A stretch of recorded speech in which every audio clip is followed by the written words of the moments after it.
Morning students, आज का हमारा टॉपिक होगा बायोमॉलिक्यूल का एंजाइम्स और न्यूक्लिक एसिड्स।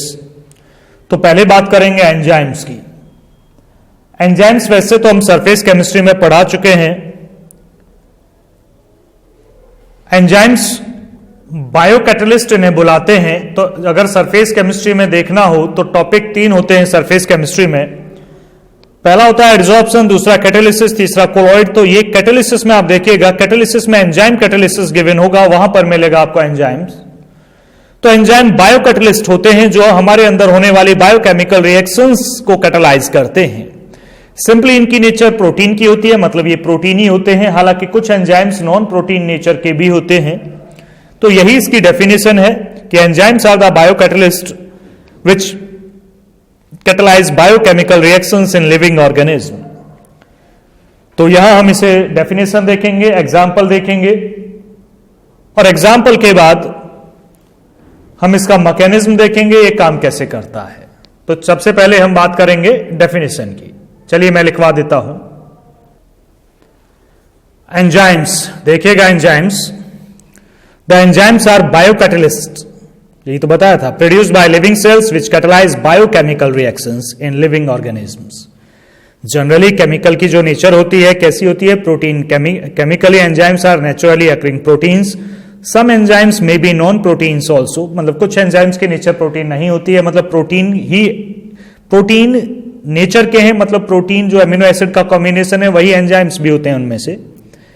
तो डेफिनेशन क्या है ये कि ये हमारे अंदर होने वाली रिएक्शंस को कैटलाइज करते हैं। तो ये कैटलिस्ट हैं। एग्जांपल देखिएगा, ये लिख लीजिएगा पहले, इसके नीचे आते हैं। एक है एग्जांपल में हम लेते हैं फर्मेंटेशन ऑफ शुगर। सुना होगा ये नाम, फर्मेंटेशन ऑफ शुगर। अल्कोहल बनाई जाती है इससे। कैसे बनाते हैं? ये है cane sugar, C12H22O11 plus H2O हमने हाइड्रोलाइज किया। एंजाइम हमने डाला है इनवर्टेज और ये बनाएगा C6H12O6 प्लस C6H12O6। इनमें से एक ग्लूकोज और एक फ्रक्टोज। फिर हमने इसमें से ग्लूकोज को यहां लिया C6H12O6। फिर दूसरा एंजाइम है जाइमेज। एंजाइम के पीछे एज लगा होता है, ASE एज। तो C6H12O6 इससे बनेगा 2C2H5OH प्लस 2CO2। क्या बैलेंस्ड है इक्वेशन? ये चेक करते हैं। कार्बन 6 है, 2 2 4 2 6 हैं जी। हाइड्रोजन 12 है, 5 और एक 6 का ट्वाइस करोगे 12 है। ऑक्सीजन 6 है, 2 यहां पर है, 4 यहां पर है, 6 है, बैलेंस्ड है। नीचे वाली रिएक्शन बोली जाती है anaerobic respiration, means oxidation in absence of oxygen. तो ये दोनों एंजाइम जो देख रहे हो, इन्वर्टेज और जाइमेज, ये यीस्ट के अंदर होते हैं। इसके अंदर इन्वर्टेज भी होता है और जाइमेज भी होता है। तो हम करते क्या है, रॉ मटेरियल हमने लिया, उसका एक्वस सॉल्यूशन लिया और उसमें हमने यीस्ट डाल दिया। यीस्ट डालते ही अपने आप रिएक्शन होने लगती है और फाइनली हमें इथेनॉल मिल जाती है। तो उसे बंद करके रख देते हैं 1 मंथ, ऐसे 1 मंथ तक बंद करके रख दिया। सुक्रोज और यीस्ट, उसमें दोनों एंजाइम है और फाइनली हमें क्या मिलेगा, इथेनॉल। उसमें CO2 निकल रही होगी। तो जितनी भी अल्कोहल बेवरेज के लिए, ड्रिंकिंग पर्पस के लिए बनाई जाती है वो यही मेथड है। इसी मेथड से बनाई जाती है कि जितनी भी कंपनी है सब इस मेथड का यूज करती है। फिर उसे डिफरेंट डिफरेंट परसेंटेज में डिफरेंट ब्रांड के नाम से बेच दिया जाता है मार्केट में। तो यही वो इथेनॉल है, अल्कोहल। ये ड्रिंकिंग पर्पस के लिए ही अल्कोहल यूज नहीं होती, बहुत सारी मेडिसिन में अल्कोहल यूज होती है। पूरी होम्योपैथिक तो अल्कोहल पर ही बेस्ड है। सारी मेडिसिन उसकी अल्कोहल वाले सॉल्यूशन से बनी होती हैं, उन्हें ही वो सफेद गोलियों में डालकर दे देते हैं। तो ये इथेनॉल है। किससे बनी? फर्मेंटेशन ऑफ शुगर से, यानी कि शुगर से, रॉ मटेरियल से बन जाती है, केन शुगर से बन जाएगी इथेनॉल। किसकी हेल्प से मिली? इन्वर्टेज। इसे मैं H पॉजिटिव से भी कैटेलाइज कर सकता था, लेकिन H पॉजिटिव से कैटेलाइज तो और लेट होगा। भाई एंजाइम जो कैटलिस्ट होते हैं वो ज्यादा एक्टिव, ज्यादा एफिशिएंट होते हैं जन नॉर्मल कैटलिस्ट। ये हमने पढ़ा है कैटालिसिस में, सरफेस केमिस्ट्री में। अब एक चीज और, सरफेस केमिस्ट्री से एक चीज और आपको पढ़नी होगी, मैकेनिज्म।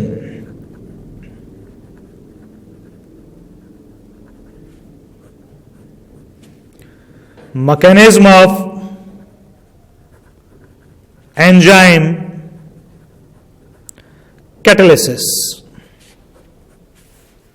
और मैकेनिज्म का नाम है लॉक की मैकेनिज्म।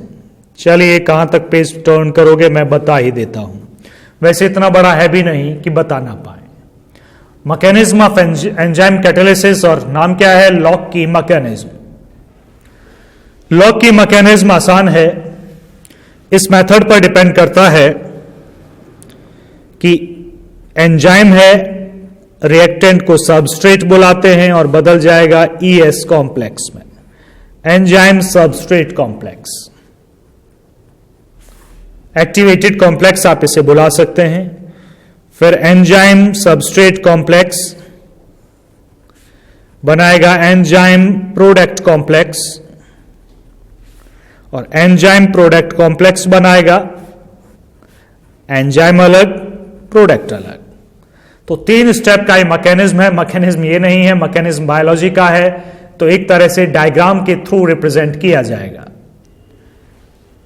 देखिएगा डायग्राम,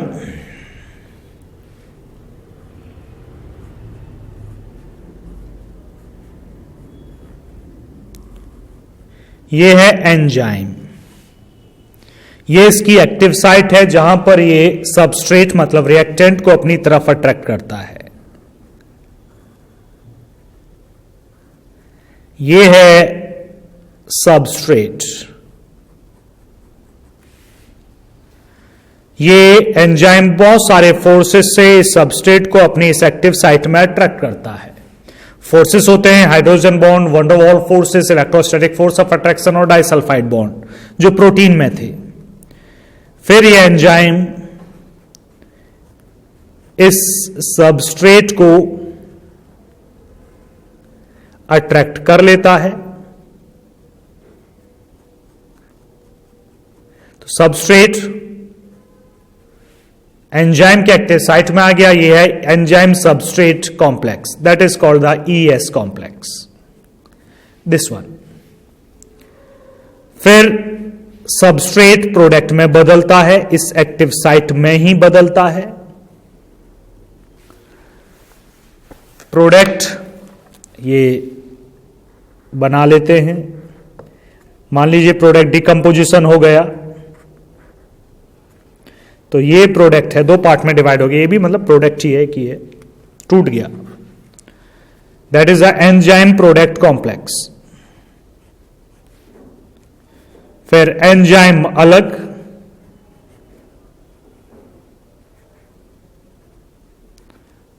प्लस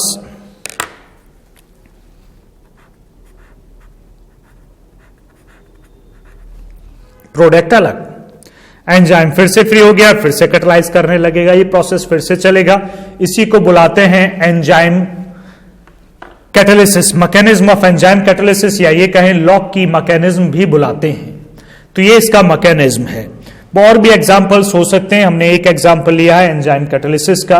अब हम आगे बढ़ेंगे, एंजाइम यहीं तक है, बाकी पोर्शन आपको मिलेगा इसकी एफिशिएंट, को एंजाइम एफिशिएंसी, सेलेक्टिविटी, क्या स्पेसिफिसिटी, नेचर, ये बेस्ट वर्क करता है ऑप्टिमम टेम्परेचर पर, ऑप्टिमम पीएच पर। तो इसके लिए आप सरफेस रेफर करें, सरफेस केमिस्ट्री पर जाएं, वहां एंजाइम कैटालिसिस निकाल लें, कैटालिसिस का पार्ट है। आगे बढ़ते हैं न्यूक्लिक एसिड पर, हेडिंग डाल लीजिएगा न्यूक्लिक एसिड्स। बायोमॉलिक्यूल का लास्ट पार्ट जो आपको पढ़ना है न्यूक्लिक एसिड्स, जैसे कि डीएनए और आरएनए, बहुत नाम सुनते हैं हम, डीएनए डीएनए डीएनए, सब चिल्लाते रहते हैं डीएनए डीएनए, बायोलॉजी वालों को पता होगा वैसे। तो ये न्यूक्लिक एसिड्स हैं, ये होते क्या हैं ये समझ लें और लिख भी लें, मैं बोलूंगा इस बार। न्यूक्लिक एसिड्स ऐसे बायोमॉलिक्यूल्स होते हैं, ध्यान दीजिएगा, न्यूक्लिक एसिड्स ऐसे बायोमॉलिक्यूल्स होते हैं जो जेनेटिक कैरेक्टर्स को एक जनरेशन से दूसरी जनरेशन में पहुंचाने के लिए रेस्पॉन्सिबल होते हैं। चलिए मैं बोल के बताता हूं, मेरे साथ ही लिखें। Nucleic acids are the biomolecules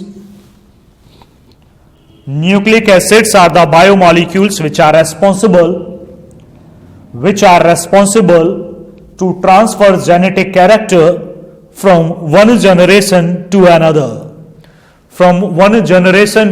another। ये दो होते हैं,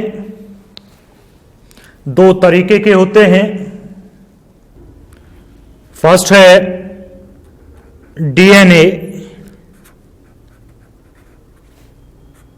full form D oxy ribo nucleic acid DNA.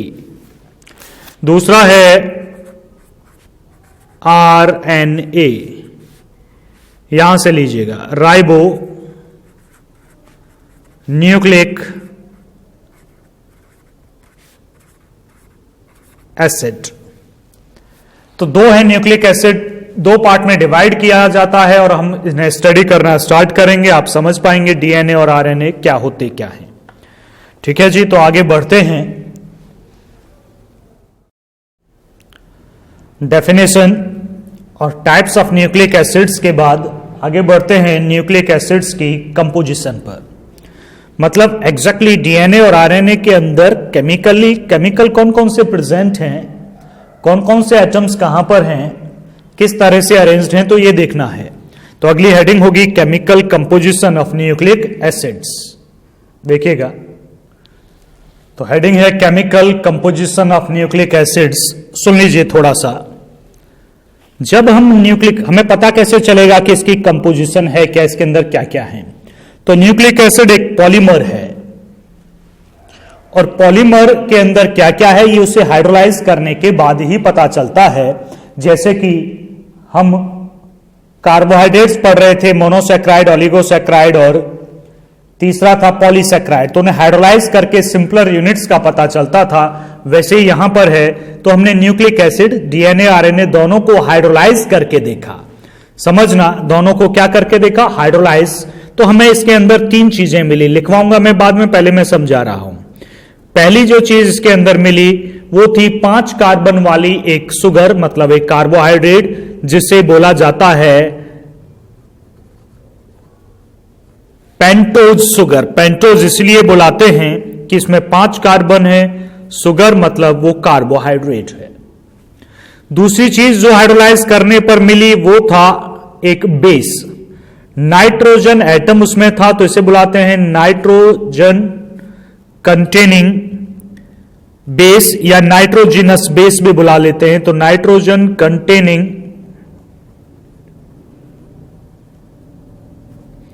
Base. और जो तीसरी चीज मिली वो थी फॉस्फेट ग्रुप। हमें वैसे फॉस्फेट नहीं मिला, हमें यहां पर मिला फॉस्फोरिक एसिड।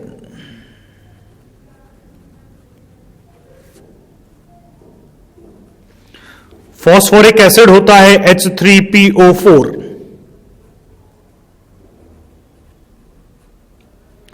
तो ये माना जाता है H तो वाटर हाइड्रोलाइज हमने किया वहां से आया होगा। एग्जैक्टली H के बिना ये कंपाउंड क्या होगा, PO4 ट्रिपल नेगेटिव। तो ये फॉस्फेट ग्रुप है। तो जो डीएनए आरएनए के अंदर है वो फॉस्फेट ग्रुप होता है। हम पानी डालते हैं, वहां से एच आयन को अट्रैक्ट करके फॉस्फोरिक एसिड हमें मिलता है। तो ओवरऑल 3 चीजें हैं न्यूक्लिक एसिड के अंदर, पेंटोज सुगर मतलब 5 कार्बन वाली सुगर, नाइट्रोजन कंटेनिंग बेसिस उसके अंदर है, और फॉस्फेट ग्रुप या फॉस्फोरिक एसिड आप बुला सकते हैं। ये उसके अंदर है 3 चीजें। खैर मैं इसे सेंटेंसेस में लिख देता हूं। मुझे लिखना केवल इतना है कि डीएनए या आरएनए को आप हाइड्रोलाइज करोगे तो उसके अंदर आपको पेंटोज सुगर दिखाई देगी, नाइट्रोजन कंटेनिंग बेसिस दिखाई देंगे और फॉस्फोरिक एसिड दिखाई देगा। चलिए मैं सेंटेंस में लिख देता हूं और फिर मेरे बाद आप लिख लीजिएगा यही 3 चीजें सेंटेंसेस में लिख लीजिएगा। कंप्लीट हाइड्रोलाइसिस ऑफ डीएनए और RNA yields a pentose sugar, ये अंडरलाइन कर लेना लिखते वक्त, yields a pentose sugar nitrogen containing heterocyclic compounds मतलब bases, and phosphoric acid, bracket में फॉर्मूला भी लिख लो H3PO4। अब हमें इन तीनों चीजों को वन बाय वन स्टडी करना है। पहले शुगर पढ़ेंगे, कौन सी शुगर मिली, फिर नाइट्रोजन कंटेनिंग हेट्रोसाइक्लिक बेसिस पढ़ेंगे, फिर फॉस्फोरिक एसिड पढ़ेंगे। तीनों चीजों को वन बाय वन अलग अलग स्टडी करेंगे। तो फर्स्ट हेडिंग डालते हैं पेंटोज शुगर। समझिएगा, ए पॉइंट,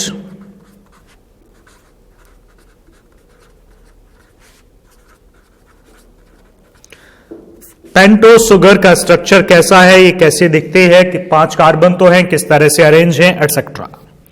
तो देखिएगा, जब हाइड्रोलाइज किया गया डीएनए को और आरएनए को, तो आरएनए के अंदर जो मिली वो थी राइबोज शुगर। आप पूरा करके लिख सकते हैं, in RNA molecule the sugar molecule is ribose, whereas in DNA it contain 2-deoxy ribose sugar. ये राइबोज है, ये 2-deoxy राइबोज है। राइबोज का जिक्र हमने कार्बोहाइड्रेट में किया था, ये एक मोनोसैक्राइड होता है, यानी कि इसे फर्दर हाइड्रोलाइज नहीं किया जा सकता। चलिए स्ट्रक्चर बनाते हैं राइबोज का, नीचे ही बनाते हैं। ये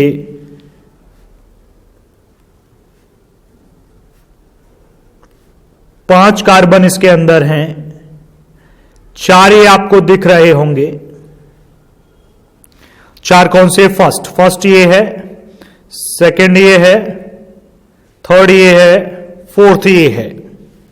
अब OH में लगा दूं, ये OH ऊपर, ये OH नीचे, ये OH भी नीचे, यहां ऊपर है CH2OH, फिक्स है ये अपनी जगह, बाकी जगह H,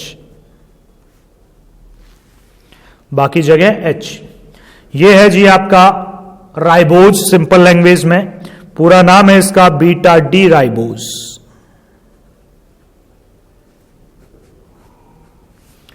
दूसरा आपको बना, ये तो ये है राइबोज, केवल राइबोज भी लिख सकते हैं, आपको बीटा डी लिखने की नीड नहीं है उतनी। हाँ, दूसरा आपको बनाना है 2-deoxy। देखो 2 का मतलब सेकंड पोजीशन, डीऑक्सी मतलब एक ऑक्सीजन बाहर चला गया राइबोज में से। तो इसी स्ट्रक्चर को बनाना होता है। ये आरएनए के अंदर है, आरएनए का जो राइबो नाम है वो इसी से लिया गया, राइबो। तो ये शुगर आरएनए में होती है। तो क्वेश्चन है डीएनए में ये वाली है, तो इसका स्ट्रक्चर कैसा है? बिल्कुल यही है, बल्कि इससे थोड़ा छोटा है। छोटा मतलब एक एटम आपको कम लिखना पड़ेगा। कम कैसे? नाम ही बता रहा है। सेकंड पोजीशन पर आइए, डीऑक्सी, वहां से एक ऑक्सीजन बाहर निकालिए, इस पोजीशन पे ऑक्सीजन ये है, ये ऑक्सीजन इसमें नहीं है, बाकी सब as it is. First carbon as it is, कोई चेंज नहीं। थर्ड कार्बन में पहले बना लेता हूं, कोई चेंज नहीं। फोर्थ कार्बन भी मैंने बना लिया, कोई चेंज नहीं। फिफ्थ ऊपर है, first, second, third, fourth, fifth, कोई चेंज नहीं। चेंज यहां भी नहीं, इक्वल है।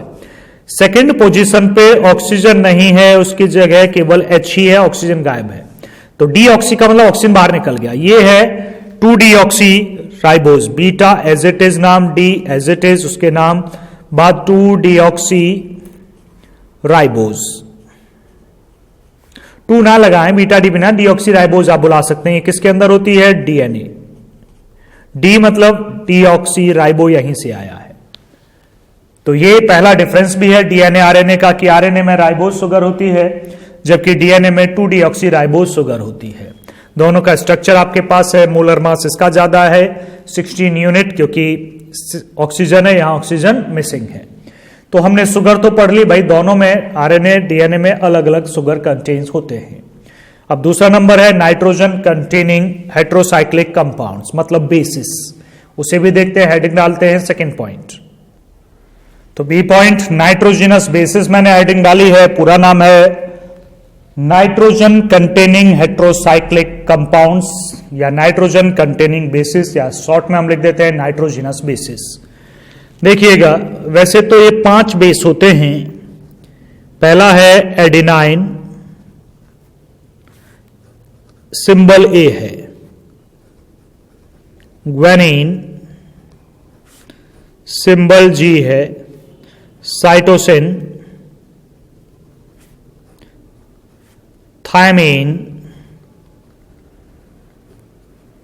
एंड, यहीं लिख लेता हूं, and uracil. Overall DNA RNA को मैं कंबाइंड हाइड्रोलाइज करूं तो हमें 5 बेस मिले, 5 नाइट्रोजिनस बेस मिले, जिनमें पहला है एडेनिन, दूसरा है ग्वेनिन, तीसरा है साइटोसिन, चौथा है थायमीन और पांचवा है यूरोसिल। अब डीएनए और आरएनए, डीएनए में केवल 4 बेस होते हैं, आरएनए में भी केवल 4 बेस होते हैं। मैं सिंबल से रिप्रेजेंट करूंगा। ए ये दोनों में होता है एडेनिन, जी ये भी दोनों में होता है ग्वेनिन, सी साइटोसिन भी दोनों में होता है, यानी कि मान लीजिए कंपलसरी सब्जेक्ट हैं। समझ गए? जैसे physics chemistry English, physics chemistry English, चाहे बायोलॉजी और मैथ हो, दोनों में कंपल्सन है, और मैथ और बायोलॉजी ऑप्शनल हैं। तो वैसे ही ये दोनों ऑप्शनल हैं, ये दोनों ऑप्शनल हैं। डीएनए में इसमें से होता है थायमीन और आरएनए में थायमीन की जगह होता है यूरासिल। हमें यह भी पता चला यहां पर कि कौन से बेस होते हैं किसके अंदर,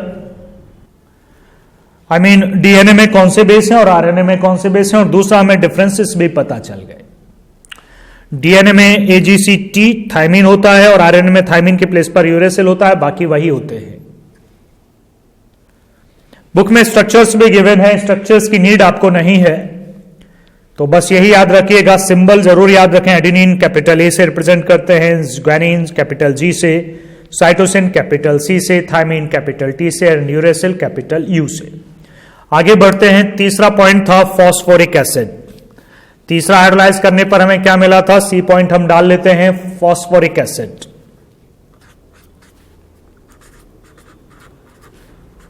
फॉस्फोरिक एसिड, फॉस्फोरिक एसिड का फॉर्मूला होता है H3PO4। ये स्ट्रक्चर है।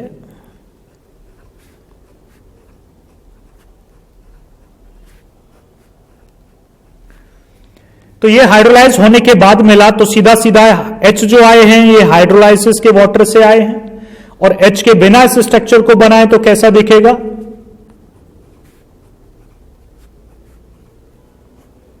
ऐसा दिखेगा। इसे बुलाते हैं हम PO4 ट्रिपल नेगेटिव, PO4 और 3 negative charge, that is called the phosphate ion. तो डीएनए हो या आरएनए हो, दोनों के अंदर ही प्रेजेंट होता है फॉस्फेट आयन। फॉस्फोरिक एसिड हमें मिलता जरूर है हाइड्रोलाइज के बाद, लेकिन न्यूक्लिक एसिड के अंदर कौन सी चीज अवेलेबल होती है, फॉस्फेट आयन। पानी डालोगे, पानी से H आयन ले लेगा और ये इसमें बदल जाएगा और ये हमें दिखाई देगा। तो साफ साफ लिखें, डीएनए आरएनए मतलब न्यूक्लिक एसिड के अंदर फॉस्फेट आयन एग्जिस्ट करते हैं। ये सेंटेंस नीचे आप डाल लीजिएगा। चलिए, केमिकल कंपोजिशन तो पूरी हुई। अब बड़ा क्वेश्चन है कि बेस हो गए, सुगर हो गई और फॉस्फेट ग्रुप हो गया, ये अरेंज कैसे हैं? न्यूक्लिक एसिड में इनका अरेंजमेंट किस तरह से है, कैसे जुड़े एक दूसरे से, तो यह स्टडी हमें करना है। तो इसे पढ़ने के लिए अगली हेडिंग आती है, एबीसी पार्ट नहीं है, हेडिंग अलग से ही डालना पूरा, न्यूक्लियोसाइड।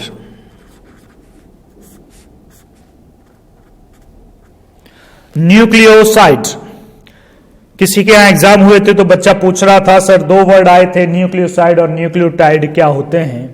तो देख लीजिए, देखो कितने बड़े वर्ड, कितना बड़ा क्वेश्चन आपके टीचर ने पूछा, आपको पता चल जाएगा। न्यूक्लियोसाइड एक कॉम्बिनेशन का नाम है जिसमें एक सुगर होती है, सुगर बना लेता हूं मैं,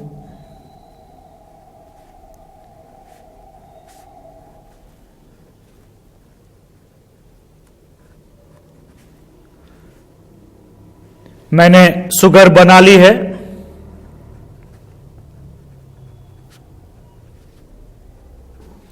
मैं यहां H जोड़ूंगा तो ये डीऑक्सीराइबोज हो जाएगी, OH जोड़ूंगा तो राइबोज हो जाएगी। कोई सी भी ले लें कोई फर्क नहीं पड़ता, इसलिए मैं इसे लगाता ही नहीं कुछ। ये पेंटोज शुगर है और इसकी जो फर्स्ट पोजीशन है उससे जुड़ा होता है बेस, नाइट्रोजिनस बेस। यहां पर ऐसे ही बनाया फर्स्ट पोजीशन से, तो इस कॉम्बिनेशन को बुलाते हैं न्यूक्लियोसाइड। तो न्यूक्लियोसाइड है क्या? अ unit formed by the attachment of base. एक यूनिट है जो किससे मिलकर बनती है? बेस।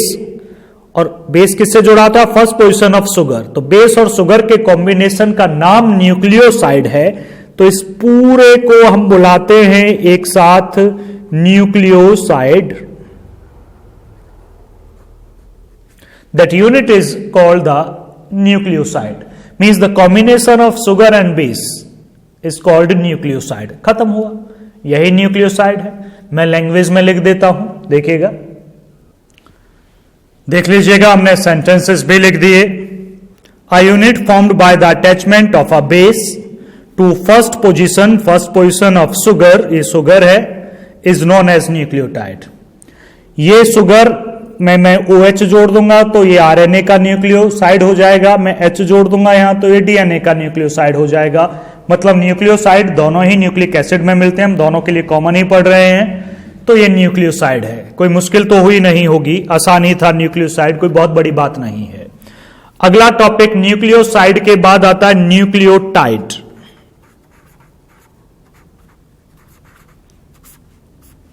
न्यूक्लियोटाइड, भाई टाइड है इस वक्त, TID, टाइड समझते हो?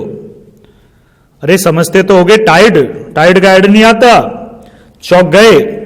हाँ वैसे ही वाला ही है, चौक गए।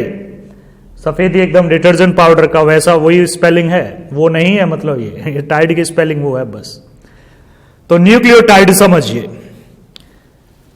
अगर मैं न्यूक्लियोसाइड मतलब इस कॉम्बिनेशन की फिफ्थ पोजीशन, फिफ्थ कौन सी है? First, second, third, fourth, fifth position पर मैं यहां फॉस्फेट जोड़ दूं, यानी कि न्यूक्लियोसाइड की जो शुगर है उसके फिफ्थ पोजीशन पर मैं फॉस्फेट ग्रुप जोड़ दूं, तो ये हो जाएगा न्यूक्लियोटाइड।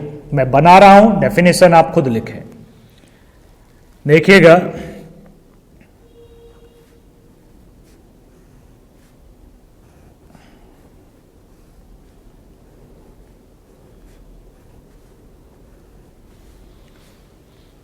CH2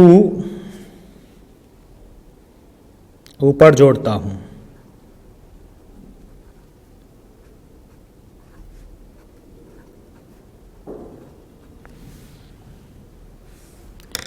और फर्स्ट पोजीशन पर बेस। ये क्या है? ओवरऑल बॉक्स में बंद करता हूं।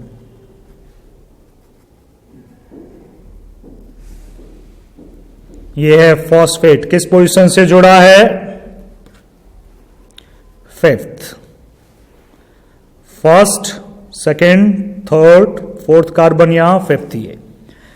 इसमें आप वैसे ही जोड़ें जैसे पहले आप जोड़ रहे थे, OH, H, H, H, H, इधर खाली रहने दें। H लगा दोगे तो DNA का न्यूक्लियोटाइड हो जाएगा, OH लगा दोगे तो RNA का। तो ये कॉम्बिनेशन है।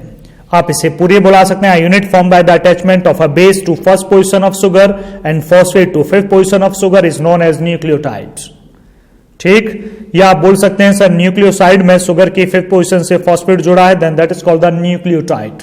क्या आप खुद लिख लेंगे ना? मैं बोल रहा हूं, देखो इसी के फॉर्मेट में बोलना। A unit formed by the attachment of a base to first position of sugar, ये तो हो गया, and a phosphate group to fifth position of sugar is called nucleotide.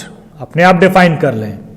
तो अगर फॉस्फेट भी न्यूक्लियोसाइड में हो जाए, जुड़ जाए, न्यूक्लियोसाइड में प्लस फॉस्फेट कर दूं तो that is called the nucleotide. दोनों वर्ड क्लियर हो गए होंगे भाई, न्यूक्लियोसाइड भी और न्यूक्लियोटाइड भी। न्यूक्लियोटाइड लिखना है आपको। ऐसे सेंटेंसेस नीचे आए, डेफिनेशन में पूछा जाता है, डिफरेंस में भी पूछ लिया जाता है। चलिए मैंने अब न्यूक्लियोसाइड भी बता दिया, न्यूक्लियोटाइड भी। अब देखते हैं जुड़े कैसे होते हैं, पूरा मॉलिक्यूल बनेगा कैसे, पॉलीमराइज कैसे होगा। देखिएगा नीचे, देख लीजिएगा, न्यूक्लिक एसिड्स के अंदर न्यूक्लियोटाइड्स एक दूसरे से जुड़े होते हैं एक लिंकेज के थ्रू, जिसे बुलाते हैं phosphodiester linkage. Nucleotides are joined together by phosphodiester linkage between 5th and 3rd carbon atoms of the pentose sugar. नाम है लिंकेज का फॉस्फोडाइएस्टर। मैं थियोरेटिकली आपको पॉलीमराइज इसका समझा दूं। देखो, सुगर, आगे फॉस्फेट, फिर सुगर, फिर फॉस्फेट, फिर सुगर, ये चलता रहेगा एन। अब क्वेश्चन है सर बेस कहां है? बेस शुगर से जुड़ा होता है, जो ऊपर किसी से नहीं जुड़ा होता, फ्री है। हर शुगर मॉलिक्यूल पर एक बेस होता है, चारों में से वो कोई सा भी हो सकता है बेस सीक्वेंस। ये है आपका न्यूक्लिक एसिड में भी, डीएनए में भी, आरएनए। ठीक है जी, आगे बढ़ते हैं। ये एक्यूरेट स्ट्रक्चर नहीं है, आपको डायग्राम में तो आप बायोलॉजी में आप ऐसा समझते हैं, यहां तो आपको स्ट्रक्चरल समझाना पड़ेगा, तो स्ट्रक्चर बनाना होगा। तो हम स्ट्रक्चर से समझाने की कोशिश करते हैं। दो न्यूक्लियोटाइड को जोड़कर, दो ही जोड़ सकते हैं भाई, काफी लेंथी हो जाएगा अदरवाइज। चलिए स्टार्ट करते हैं।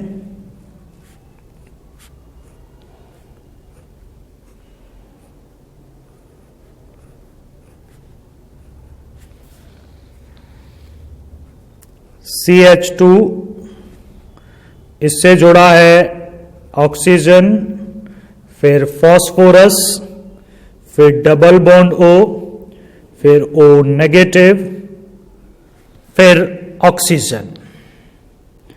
और ये ऑक्सीजन ऊपर वाले सुगर से लिंक प्रोवाइड करता है। ठीक है जी।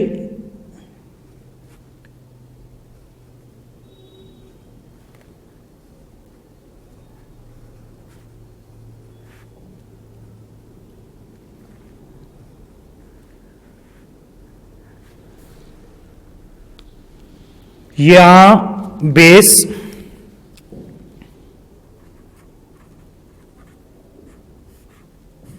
शुगर के फर्स्ट कार्बन पर मैंने बाकी बॉन्ड नहीं जोड़े हैं, शुगर है, कोई सी भी डीएनए आरएनए उसी के हिसाब से जोड़ लेंगे। यहां फिर से बेस,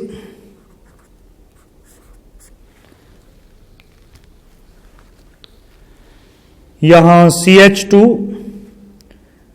फिर से ऑक्सीजन, फिर से फॉस्फोरस, फिर से डबल बॉन्ड, फिर इधर O नेगेटिव, फिर O आगे भी जुड़ा होगा। देख लीजिए, दिख नहीं रहा होगा, आगे मैंने लिंक छोड़ दिया, आगे जुड़ा होगा। अब नीचे आते हैं, नीचे भी लिंक छोड़ना होगा। नीचे लिंक यहां से छोड़ोगे ऑक्सीजन, इसी ऑक्सीजन से जुड़ा है, देख लो, first second third, first second third, तो लिंक थर्ड कार्बन और फिफ्थ कार्बन के बीच है। फर्स्ट से बेस, सेकंड से कुछ नहीं, थर्ड से लिंक प्रोवाइड, फोर्थ फिफ्थ से लिंक प्रोवाइड। फॉस्फोडाइएस्टर बॉन्ड को मैं, लिंकेज को मैं बॉक्स में बंद करता हूं।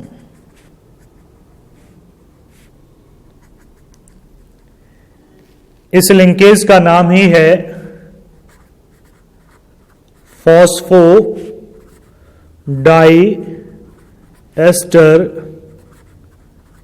लिंकेज। ये first carbon, second, third, fourth, फिर ये फिफ्थ। तो क्वेश्चन आता है फॉस्फोडाइएस्टर लिंकेज किस किस कार्बन के बीच है? तो शुगर के थर्ड कार्बन और शुगर के, ये भी शुगर है, फिफ्थ कार्बन के बीच है। देखो सेंटेंस में भी यही लिखा है ऊपर, between fifth and third carbon atoms of pentose sugar. तो देख लीजिएगा ओवरऑल, एक बार बना लीजिएगा। ये था जी आपका न्यूक्लिक एसिड। अब न्यूक्लिक एसिड्स में आपके डीएनए का स्ट्रक्चर आपके सिलेबस का हिस्सा है, बचपन से ही पढ़ते आ रहे हैं डीएनए का स्ट्रक्चर, तो वैसे फिर भी एक बार और है, देखिएगा। तो आगे बढ़ते हैं, स्ट्रक्चर ऑफ डीएनए। ये दिया था वॉटसन एंड क्रिक ने, बड़ी इंपॉर्टेंस रिसर्च थी ये स्ट्रक्चर ऑफ डीएनए। ये डबल हेलिकल स्ट्रक्चर होता है, डबल स्ट्रैंड हेलिक्स स्ट्रक्चर होता है। डबल स्ट्रैंड मतलब एक चेन डीएनए की दूसरी चेन के साथ इस तरह से स्पाइरल फॉर्म में होती है, जिसमें बेसिस एक दूसरे के साथ जुड़े होते हैं बॉन्ड बनाते हुए ऐसे। तो बॉन्ड स्पेसिफिक पेयर्स ही बनाते हैं बेस के, जैसे ए टी से जुड़ा होता है तो हाइड्रोजन बॉन्ड बनाता है, ये टी ए से जुड़ेगा और सी जी से ही जुड़ेगा ट्रिपल हाइड्रोजन बॉन्ड से।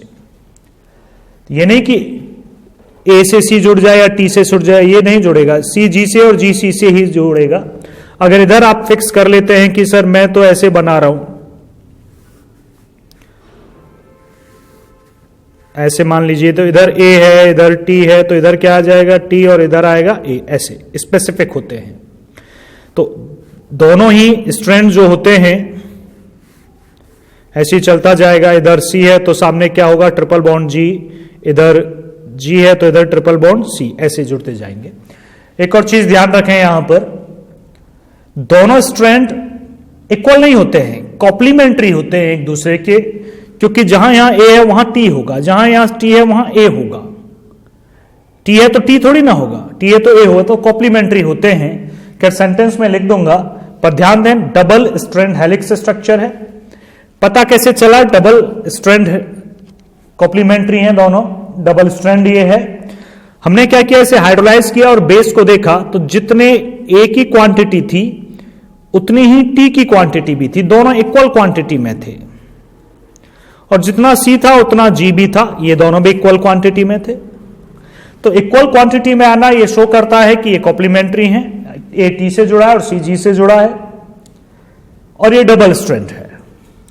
दूसरा, अगर मैं आरएनए मेरे पास होता और आरएनए को मैं हाइड्रोलाइज करता, तो जब वो हाइड्रोलाइज होकर उसके बेस आते, ए टी नहीं होता, उसमें यू होता है, ए यू सी जी, तो इनकी क्वांटिटी में आपस में कोई रिलेशन नहीं होता, कोई कम कोई ज्यादा वेरी करती रहती है। तो सीधा सा है, क्वेश्चन पूछा जाएगा आरएनए में जब हम हाइड्रोलाइज करते हैं तो उसके बेसिस की क्वांटिटी में कोई रिलेशन नहीं होता, ये फैक्ट क्या सजेस्ट करता है? तो आप बताएंगे ये फैक्ट सजेस्ट करता है कि RNA single strand helical structure है। और वो कहे कि डीएनए को हाइड्रोलाइज करते हैं तो ए टी के इक्वल है और सी जी के इक्वल है, ये फैक्ट क्या सजेस्ट करता है? तो आप बताएंगे ये फैक्ट सजेस्ट करता है कि DNA double strand helical structure है और दोनों स्ट्रैंड एक दूसरे के कॉम्प्लीमेंट्री हैं। तो ये क्वेश्चन है, एक बार डीएनए का स्ट्रक्चर देख लीजिएगा। हाँ, देख लीजिएगा इस स्ट्रक्चर को, यहां पूरा स्ट्रक्चर है डीएनए का, ये ड्रॉ करना है आपको इसी तरह से। बिल्कुल देखो ध्यान से, सी जो सबसे ऊपर है, जी सी से जुड़ा है, सामने ट्रिपल बॉन्ड बना है, ए टी से जुड़ा है डबल बॉन्ड से, टी ए से जुड़ा है, ए टी से जुड़ा है, सी जी से जुड़ा है, जी सी से जुड़ा है, वही रेशो आ रहा है, उसी तरह से ये ड्रॉ होना चाहिए। तो कॉम्प्लीमेंट्री है। ऊपर देखिएगा 5 कार्बन एटम लिखा है, दूसरे में 3 लिखा है, जिसमें 3 लिखा है उसके सबसे नीचे आइएगा वहां 5 लिखा होगा, और जहां ऊपर 5 लिखा है उससे सबसे नीचे आइएगा उस स्टैंड पर 3 लिखा होगा। तो ये था आपका डीएनए का स्ट्रक्चर, आप लिख लीजिए एक बार, स्ट्रक्चर ऑफ डीएनए लिख लीजिएगा, मैं लिखवा देता हूं, लैंग्वेज यही रखिएगा, स्ट्रक्चर आपने पहले बना ही लिया है। Watson and Crick gave a double strand, ये बड़ा इंपॉर्टेंट वर्ड है, double strand helix structure for DNA. 2 nucleic acid chains are wound about each other and held together by hydrogen bonds between pairs of bases. अब देखिएगा सबसे important topic यही है, बिल्कुल यही। The 2 strands are complementary to each other. Reason भी है because the hydrogen bonds are formed between specific pairs of bases. Adenine forms hydrogen bonds with thymine, whereas cytosine form hydrogen bonds with guanine. सीधा सीधा A T के साथ bond बनाता है, 2 hydrogen bond बनाता है। सी जी के साथ हाइड्रोजन बॉन्ड्स, ये हाइड्रोजन बॉन्ड है, कोवेलेंट बॉन्ड नहीं है, बस दिखाया ऐसे डॉटेड नहीं दिखाया गया। 3 हाइड्रोजन बॉन्ड बनाता है जी के साथ, ये फिक्स है, इसे आप नहीं बदल सकते। तो ये डीएनए का स्ट्रक्चर के बारे में है, डीएनए के स्ट्रक्चर के बारे में है। देखिएगा आगे, डीएनए के बाद थोड़ा सा आरएनए के बारे में भी है, उसे भी लिख लीजिएगा। मेनली तो टाइप्स हैं, फिर भी कुछ सेंटेंसेस हैं। सेंटेंसेस एज इट इज लिखिएगा, जिसमें लिखा है कि RNA generally single helical structure है, डबल हेलिकल स्ट्रक्चर ये नहीं है। दूसरा, कभी कभी ये खुद ही फोल्ड होकर, एक स्ट्रैंड फोल्ड होकर डबल हेलिक्स की तरह लगता है। आगे है कि ये 3 टाइप के होते हैं आरएनए, इनके फंक्शंस के हिसाब से। पहला एमआरएनए, मैसेंजर आरएनए, मतलब आर राइबोसोमल, सेल के अंदर एक यूनिट होती है राइबोसोम, जहां प्रोटीन सिंथेसाइज करता है आरएनए। टी ट्रांसफर आरएनए, तो पूरा सेंटेंस लिखा हो, in RNA helices are present which are only single strand, sometimes they fold back on themselves to form a double helix structure. RNA molecules are of 3 types. ये question NCERT में भी है, कितनी तरह का होता है, नाम लिखिएगा, तो ये पूछा जाता है, तो आप इसके लिए तैयार रहें। ठीक है जी, आगे बढ़ते हैं फंक्शंस ऑफ न्यूक्लिक एसिड्स की तरफ। अगला टॉपिक, लास्ट टॉपिक होगा यूनिट का भी और इस टॉपिक का भी। फंक्शंस ऑफ न्यूक्लिक एसिड, ध्यान से समझिएगा, ये लिखने आपको हैं। न्यूक्लिक एसिड, डीएनए के फंक्शंस अलग हम बताएंगे, आरएनए के फंक्शंस अलग हम बताएंगे। डिफरेंस भी पूछा जाता है कि फंक्शंस के हिसाब से डिफरेंसेस लिखिएगा। तो डीएनए जो होता है वो जेनेटिक इंफॉर्मेशन को रिजर्व रखता है, यानी कि डीएनए का ही मेनली वर्क है जेनेटिक इंफॉर्मेशन को, जेनेटिक कैरेक्टर्स को एक जनरेशन से दूसरी जनरेशन में ट्रांसफर करना। तो आप इसमें क्या लिखेंगे, it reserve the genetic information and transfer the genetic information from one generation to another. दूसरा इसका फंक्शन है, पहला तो हो गया, दूसरा इसका फंक्शन होता है ये अपने आप को डुप्लीकेट, मतलब डीएनए से डीएनए बनाया जा सकता है, डुप्लीकेशन बुलाते हैं। तो डीएनए कैपेबल होता है डीएनए में डीएनए प्रिपेयर करने में, सिंथेसाइज करने में, यानी कि एक डीएनए डॉटर डीएनए में बदल जाते हैं। दूसरी तरफ आते हैं, आरएनए खुद नहीं बनता, डीएनए ही आरएनए को भी बनाता है, मतलब डीएनए खुद को भी बनाता है, डीएनए आरएनए को भी बनाता है। दूसरा जो आरएनए का मेन फंक्शन है वो है प्रोटीन सिंथेसिस। ये एमिनो एसिड्स को अरेंज करके डिफरेंट प्रोटीन को सिंथेसाइज करता है। तो मेन वर्क आरएनए का क्या है, प्रोटीन सिंथेसाइज करना है। ठीक, तो दोनों के फंक्शंस हो गए। डिफरेंट कभी आए तो जेनेटिक इंफॉर्मेशन को ये ट्रांसफर करता है, आरएनए नहीं करता। डीएनए से डीएनए बन जाता है, डीएनए से आरएनए बनता है, आरएनए खुद को रेप्लिकेट नहीं कर पाता। डीएनए प्रोटीन सिंथेसाइज में पार्टिसिपेट नहीं करता, आरएनए प्रोटीन सिंथेसाइज करता है। तो ये फंक्शंस थे, ये आप लिख लीजिएगा, आपकी यूनिट कंप्लीट होती है पूरी तरह से।